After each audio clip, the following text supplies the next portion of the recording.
Quelque chose en moi qui dort jamais. Même quand tout est calme, même quand je souris.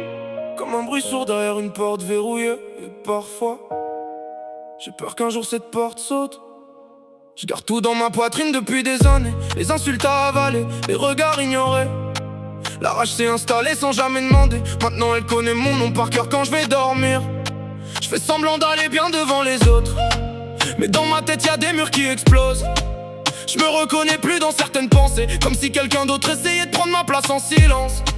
Parfois un simple mot suffit à me détruire, et je me sens capable du pire sans prévenir. Alors je me tais parce que j'ai peur ce qui pourrait sortir. Peur que la colère finisse par choisir ma vie à ma place. Le miroir me regarde comme un étranger. Cherche encore la personne que j'étais, avant que la haine commence à respirer, avant d'avoir cette violence coincée sous la peau. Je voudrais juste éteindre le bruit dans ma tête, retrouver un peu d'air quand la nuit s'arrête. Mais même le silence devient une menace quand ton propre cœur te fait peur dans la glace. J'ai peur de ce que je deviens quand la rage monte, peur du feu dans mes yeux quand plus rien compte.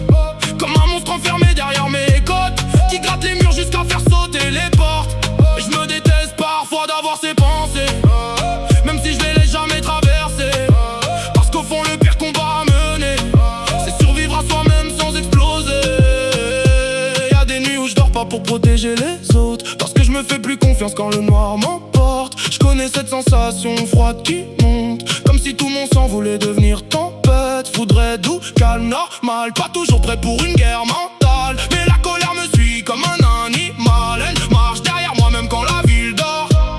Alors j'écris, je roule, je respire un peu plus fort. J'essaie de vider l'orage avant qu'il me dévore, parce que j'ai vu des gens devenir leurs démons, et je refuse de finir avec leurs yeux morts. Le pire c'est que les autres voient presque rien, ils voient juste quelqu'un qui tient encore debout.